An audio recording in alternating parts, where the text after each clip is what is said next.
Good morning, Texoma, and thanks for joining us. This morning we are taking an inside look at Hotter Than Hell 100. This Saturday is the big ride race, but it all kicks off actually on Thursday. So get ready, Texoma. We are so excited about the 32nd annual Hotter Than Hell 100. Joining me now with the very latest is the Hotter Than Hell 100 media coordinator, Julie Ayers, and also Roby Christie. He is the Hotter Than Hell 100 chairman. So thank you both for being here this morning. We're happy to be here. Well, you know, I know the countdown is officially on and everybody is ready. News Channel 6 is also going to be out there that day, and we have a lot to get to. So what do we need to know as we approach this weekend? Well, anybody here in Wichita Falls that has registered in advance, they need to come down on Thursday and Friday to pick up their ride packet, T-shirts, water bottles, and things like that, and visit the consumer show. It's best to do it on Thursday or Friday. It's not as busy on Thursday, and so we get lonesome on Thursday, so we'd like to see local folks particularly come on Thursday. And if they haven't signed up yet, well, they can come up on Thursday and do that and have a free reign of impact. But the consumer show is a lot of fun. People get to look at all the newest in cycling and take advantage of some really good sales that the stores have on their items. And so we'd encourage coming out on Thursday and Friday and then being prepared for Saturday morning to enjoy the ride. Now, kind of sticking with the consumer show for a minute, this is one of the largest consumer shows, right, for a bike ride? Yes, you know, and we're proud of the Hotter Than Hell, and that's one of the reasons we're proud of it. A number of years ago, we decided that we wanted to have something to help entertain people, entertain them in a way that they would enjoy. And it came up that, well, that would be a consumer show because everybody likes to shop. Oh, yeah. And particularly if they enjoy cycling or running or outdoor fitness things, the consumer show would have all those items there. And so we started out, it mirrored Hotter Than Hell 100. The first year we had a consumer show, it was the biggest consumer show for bicycle rides, and it remains the biggest consumer show in the country and most preferred by the retailers and manufacturers that go to such things. But that whole discussion kind of takes me to Saturday morning, yes. and we want to make sure that as many people as possible will follow a simple rule that we need to have this year so that we're in a little bit heightened awareness of things that might happen at events. And so we want to make sure that everyone that comes to the starting line first goes to 4th and Lamar, so that then we can direct them up and down Lamar Street to get to their starting position on Scott. It'll be really important. Don't bring anything real big, nothing any bigger than a hydration pack that you wear on your back, and don't leave any items laying around. We want everyone to keep possession of their personal property at all times. Absolutely. Great advice, Roby. With a lot of people out there, I mean, what is the total, Julie, that you said you're expecting out there that day? Somewhere between 20 and 30,000 visitors to our community that day. It's over amazing. the weekend. And it's a lot of fun. I mean, it may sound a little bit, you know, chaotic or hectic, but it's amazing how well organized it is. And you know, you always ensure to have a great time, of course, and even though there's a lot of people, there's a lot of things to do, as they've been mentioning. Something else we want to talk about is the route really quickly, and also Start Smart. Can you explain what that means? Oh, yes. Start Smart is the thing that we have come up with to get people in their proper location so that when the cannon goes off, they're not standing there for 2 hours waiting to actually roll. Yes.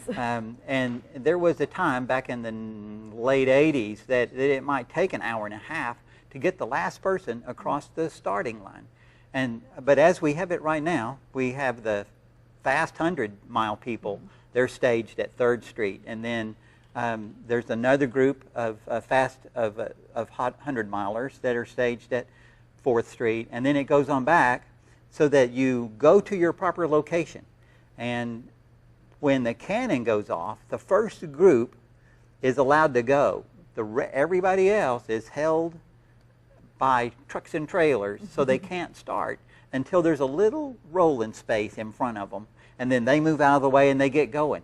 We don't like for people to try to get around that vehicle, but it speeds up the start.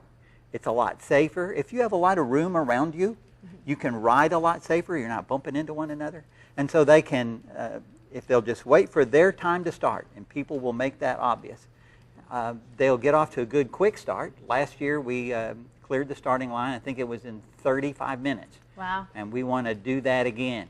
It is incredible. You know, that's actually where Ken Johnson and myself, we were set up at the starting line last year. And you're right. I mean, with all those people coming through, it's amazing to believe that you can really get them all through that area so quickly. But it clears out. I mean, you can stand in the middle of the street there not long after. So, you know, he's right. I think it's an organized machine for sure. Anything else, Roby, that people need to know really about that morning that families need to keep in mind, or the riders if they're coming down there Saturday morning to watch? Yeah, if they're coming down Saturday morning to watch, I'd really encourage people to try to gain access to North Scott Park on the north side of the river someplace, and then walk to North Scott so that they can watch people start. Or I think probably the best place would be to go to the United Grocery Store on Iowa Park Road. Got a big parking lot of room for people, and you'd be able to see the folks coming over the big hill and then coming past them. And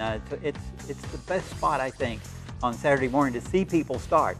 But if you want to be right there with your family, if you're not riding and you want to be with them, well, just come on with them, line up with them off to the side of Stott Street in their start location. Just get ready. We have so much more to get to, including more on the consumer show, the spaghetti dinner, the Finish Line Village. Stick around, Texoma. We will be right back with much more.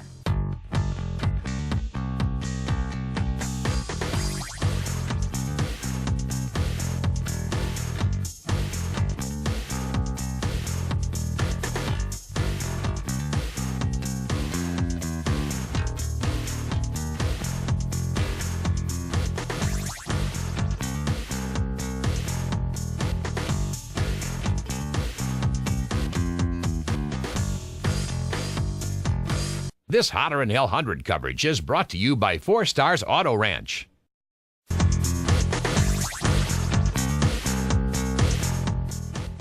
Welcome back to Inside Texoma. Once again, we are talking about the 32nd annual Hotter and L100. It's all kicking off actually on Thursday in Wichita Falls. A lot of people, I don't know if they even realize, Roby and Julie, that it's pretty much a 4-day event, which is pretty cool.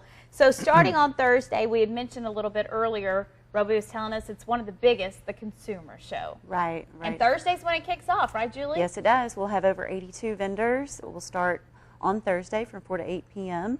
So as you're coming over to pick up your packets, make sure you take a tour through the consumer show. There's lots of good stuff there. What are some of the different vendors that you're going to be seeing? All kinds of cycling manufacturers and retailers, apparel, equipment. Cliff Bar will be there. Joe Cooper Toyota will be there. So a little bit of everything. So a lot of things for you to come out and check. And it's going to be all weekend, correct, through Saturday? Right. We'll have it Thursday from 4 to 8 p.m., Friday from 1 to 10 p.m., and Saturday from 9 a.m. to 3 p.m. And is there a cost to get in the door for the consumer show? It's free for everyone. All right. Well, you can't beat free. Right. Something else that's for everyone is the spaghetti dinner. And I think this is kind of a famous dinner. If you've lived around here, maybe grown up in this area, I always associate the spaghetti dinner with Hotter and L100. It's just been a great connection. So can you talk about that? Because everyone's invited to come out. Absolutely. The whole community can come out and enjoy the spaghetti dinner. We have, we're also going to have live music this year during the spaghetti dinner, a great local band, so everybody will want to come out and see that. It's $8.50, so hey, what a great Friday night out. Yeah. And again, this is taking place at the Impact in Wichita Falls, correct? It is. Lower level at the Impact Convention Center. And it's $8.50, you said? $8.50. And what does that include? Spaghetti, bread, salad, drink. We're even going to have Echelon Vineyards come out and do some samplings. And I think people might like to know that, well, we cyclists are not cooking that food. It's being cooked by the North Texas Restaurant Association, and it's a fundraiser for things that they find important in the community. And it's important because, well, we like to keep everybody together. We want the cyclists to come to Wichita Falls. Once upon a time, Dallas Morning News said it was the social cycling event of the year. And so we keep them there so the cyclists can visit and talk over the spaghetti and get ready for the next day. It's just good times talking. Absolutely. And again, if you'd like to pick up a ticket for that, do you do that just at the door? Can you do that in advance? You can pick them up when you pick up your packets, or you can pick them up at the door. Okay, so that'll be Friday night, Texoma. Get ready to head out there and eat some yummy spaghetti and help support, like you mentioned, it is a fundraiser, so support a good cause as well. And speaking of the live music, Julie, you said that's going to be taking place Saturday as well, correct? Right. We'll have bands all day Saturday, starting at 10 a.m. And that's going to be at the Finish Line Village, which is another big draw, I know, for lots of Texomans. As we mentioned, it just seems to keep going. You know, you have the race and the ride, but there's all these other things to help keep you entertained. So Right. the Finish Line Village, appropriately named, that's where the riders are going to be coming in, and you can see them as they finish up the race. But there's a lot going on out there. Can you talk about that? Right. We'll have all kinds of food vendors, lemonade, frozen treats, the live music. It's going to be a lot of fun for everybody. So even if you're not a rider, come on out and support those riders and have a good time with the family. There'll be a lot to do. Okay, so I know we've thrown a lot at you, but again, it's all kicking off on Thursday with the consumer show, and that runs through Saturday, the big spaghetti dinner on Friday, and of course, the big ride and the big race that's going to be taking place on Saturday. So don't go anywhere, Texoma. That is not it, if you can believe it. So we have much more to get to, but first we need a quick break.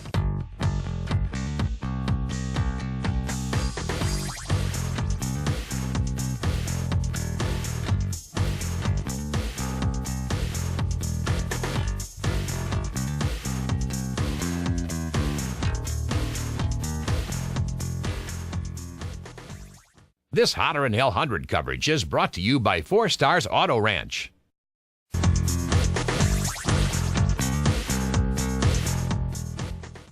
Welcome back to Inside Texoma. Once again, we are talking about the 32nd annual Hotter in Hell 100. As we've been telling you, it all kicks off officially on Thursday, the big race and the ride on Saturday morning. Julie's joining us again, and of course also Miss Anne-Marie Williamson. We appreciate you being here today. And she is a medical volunteer, and the previous Inside Texoma that we did on Hotter in Hell 100, also your husband, Dr. Keith Williamson, was here giving us some insight. So today we want to just talk about the day of, and really specifically, let's start with the food and what we need to be eating and drinking. Right, so it's important that folks not make big changes in their eating habits or their drinking habits, but eat and drink the way they've been training, because we hope that everyone has started their training regimen early enough to be prepared for the Hotter in Hell. And so how they're eating and drinking, their calorie intake, also what they're eating, should be very similar to that, even leading up to the race. With the heat and the increased sweating and workload, we will typically recommend that folks salt their food a little extra for a couple or 3 days before the ride or the race day, just to sort of get tanked up a little bit. Again, just drinking to thirst. So obviously if you're salting your food a little bit more, you're going to be a little bit more thirsty, and so the body is great at adaptation, and so we just want people to listen to their bodies and respond appropriately.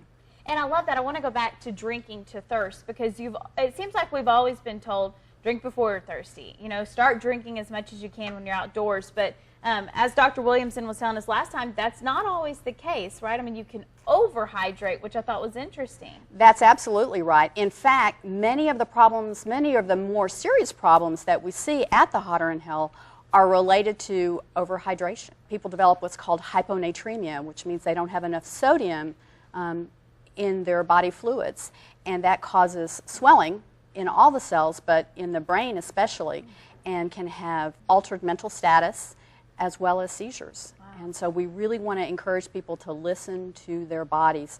The other thing that's really important for folks to remember is eating on the day of the ride. The calorie expenditure is huge.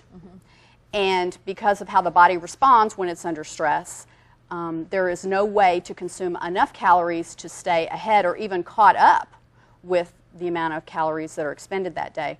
But we want them to eat frequently, small amounts of food that are easily digestible, so that they can have the right balance between carbohydrates and liquids in their body, and their body can adapt best to the Hotter in Hell 100. A lot of great advice. Are there specific things people should maybe not be eating or not drinking? They should be avoiding that morning. Well, definitely don't want you to be drinking alcohol for all sorts of reasons. Also, common over-the-counter medicine, Advil, Motrin, not good when you're doing lots of work out in the heat. so we want folks to avoid that, even for a few days afterwards. Tylenol is okay in moderation, but again, no Motrin, Advil, Aleve, those sorts of medicines. And if they're on prescription medicines, we sure would like for them to document that on their ride number so that if they show up in the medical tent, we can look at that and see what sorts of problems might be going on other than just heat illness. That's very interesting. I wouldn't have known that about the Motrin and stuff, either. you know? I mean, that's a great tip because you think, oh, I'm not feeling so good, or, you know, if maybe you get a sore legs or, you're sore, you always think inflammation, so start taking that Motrin or that Aleve or something. So great advice there. You know, just kind of speaking about all the medical volunteers, it's incredible the number of people that are going to be out there just helping. Can you share some of those numbers with us? We're looking at probably 70 to 80 physicians, nurse practitioners, and physician assistants, and somewhere between 350 and 400 nurses and allied health personnel. It is just a phenomenal event to have so many people come from across the country to Wichita Falls, and to have so many people in the Wichita Falls area that volunteer their time and their talents to make this ride so successful and to keep everyone safe. What do you think is the best part about this? I mean, why do you go out there and help with this every year? You know, it's just so exciting to work as a team with people that I might not necessarily have known before, but we have a common goal that day, and also to meet riders and their families from so many different parts of the United States is a lot of fun. Every year I look forward to it, and at the end of it I'm so hot and tired, and I think, gosh, why did I do this? And then I remember the wonderful people that I met and the challenges as well. We do so much at the Hotter in Hell. We can manage so many different kinds of injuries. We can suture wounds. We can manage simple fractures. We can send people to the hospital for x-rays, and then they can come back to the final medical tent, and we can immobilize them. Certainly, we can take care of heat illness. We're very, very good at that. And cramping and all the things that go with a long day in the sun on a bike. Yeah. It's very interesting, and just one more thing to be proud of course, whenever it comes to Hotter in Hell 100. And, you know, we just appreciate all of the medical volunteers, and thank you for sharing, you know, all those tips with us this morning. Something to keep in mind, something to pass along to your family and friends who are going to be out there that day, and of course other riders. We need to take a quick break, but we are not done talking about the Hotter in Hell 100, so stick around. We'll be right back with much more.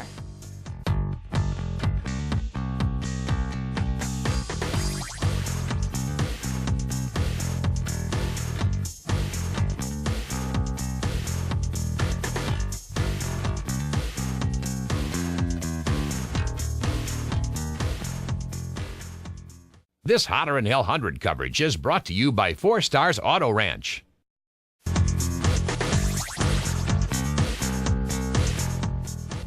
Welcome back to Inside Texoma. Once again, we are talking about the 32nd annual Hotter in Hell 100.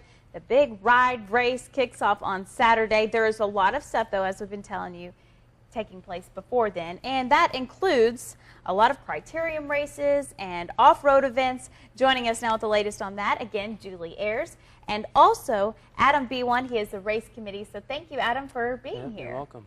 And just starting with the criterium races, Adam, can you let us know what that is? This is where you want people to come out and watch, right? Exactly. Instead of like the road race where you get to see them start and then finish 5 hours later, you get to see them multiple times over a set amount of time. On Friday, the women start at 5:30 for 45 minutes, and then the men start at 6:30, and that's 75 minutes long.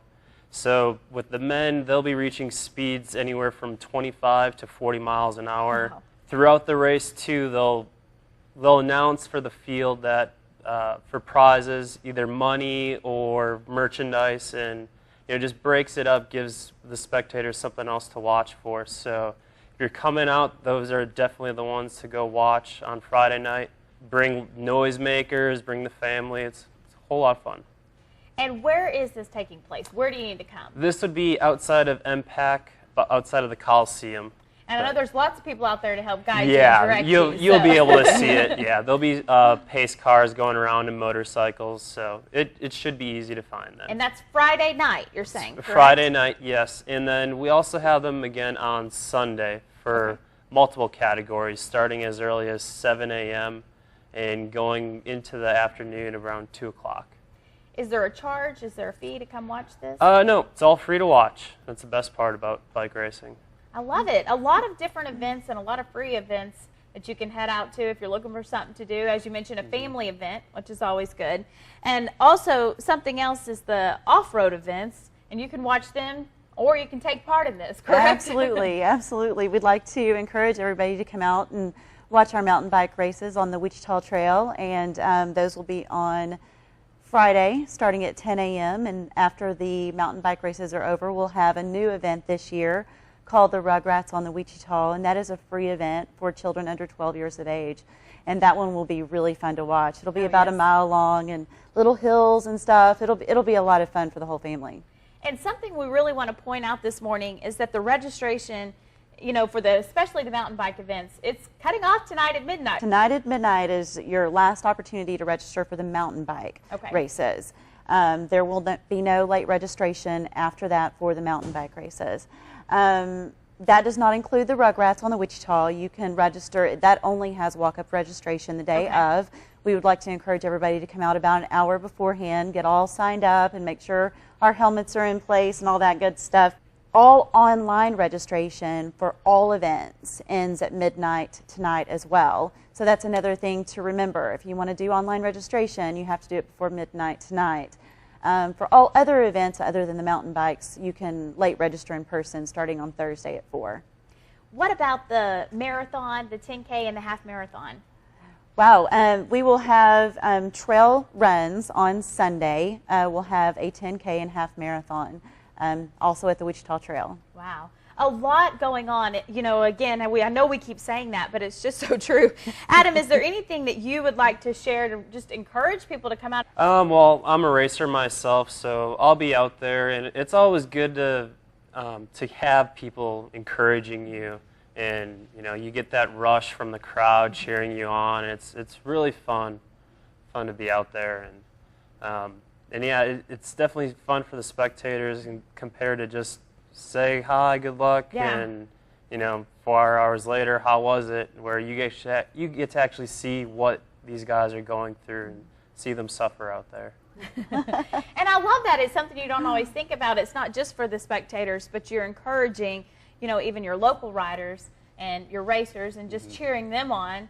You heard it firsthand. You know, that means a lot to them as well. So something to do on Friday, especially. That's the big night, right? Right. To come out. Yes. It's something to be proud of, something to make your own. I love how Julie said that last time. And, you know, just take pride in this. It's a huge event for our community. It brings in a lot of money, a lot of economic dollars. So make sure you head out there. It all kicks off again Thursday with the Consumer Show. Julie, is there a place they can go if they want to take another look at these events and the times? Because I know we gave them a lot this morning. Right. Well, you can go to our website at hh100.org. You can follow us on Facebook and Twitter. A lot of good information on there. We do still need some volunteers for late registration, and we still have about 200 riders hoping for host homes. So go to our website, check it out. There's still time to get involved. Okay. Well, Julie, thank you so much. Adam, thank you for being here as well.